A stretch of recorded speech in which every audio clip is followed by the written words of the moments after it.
Hi everyone, as many of you know, I'm a complete phobic. I am not a fan of the dentist, which is why it's hilarious that I'm one, but I believe that it makes me a better dentist. And I thought today what I'd do is just share with you a couple of the tools that I use that I know everyone might be a little bit unsure of.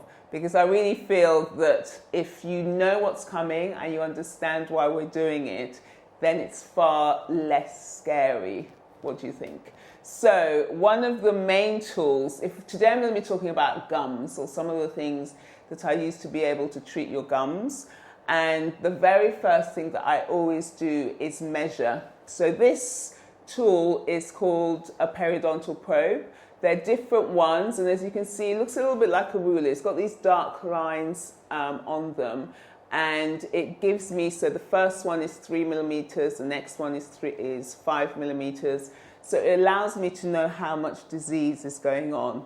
Basically, unlike any other science with dentistry, the lower the number, the better. So if you've got a high number when we're checking your gums, the more disease you have. So when you feel us poking in under the gum, it should not hurt. I promise you, we don't shove it up there. We are not trying to cause you pain. It's very gently placed in under the gum. And if the gum is healthy, there isn't any pain and there's no bleeding. The more inflammation, the more disease there is, the deeper it goes, and the more bleeding and the more sore it is. So if I show you, for example, on here so that you can see with my trusty tool. So you can see this is above the gum, beneath the gum. So you've got the roots that are all the way down there.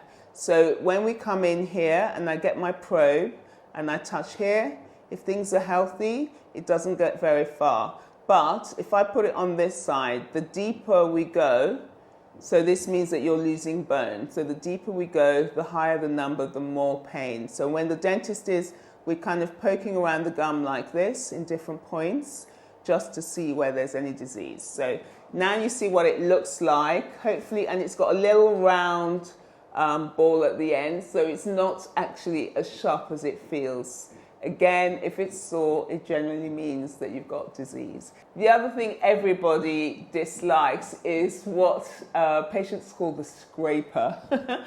And that's basically a hand scaler. So there are lots of different ones. So if I've got these, so they all treat different parts of the teeth. They're different shapes. Yes, I know, they all look sharp, don't they? But we want them to be sharp so that it can remove the calculus, which is the plaque that's hardened, and really get the root surface clean. So you can kind of, if you look there, this is kind of a sickle. So it's a bit like the sickle that you use to cut grass, etc. So different shapes, and the way that we use it, so if I show you on this model, is that, say for example here, and if we're getting underneath, so you can see how it's like hugging the tooth. So we use it to just clean the side of the tooth like so. It's double-sided because you see this side cleans the side, and then you come along and this side, different side cleans the other part of the tooth. So that's what we're doing. So we need to get right underneath, clean out all the plaque, clean out all the disease that's going on. So even if we come in on the inside here, that was somebody, I'd be going in like that. And that horrible noise that you can hear is the scraping, scraping off any plaque bacteria. So the more noise you hear, it means that the tooth is getting clean. So I hope that helps, that when you're imagining what we're doing and it feels like this great, huge, horrible thing, it's actually doing you good.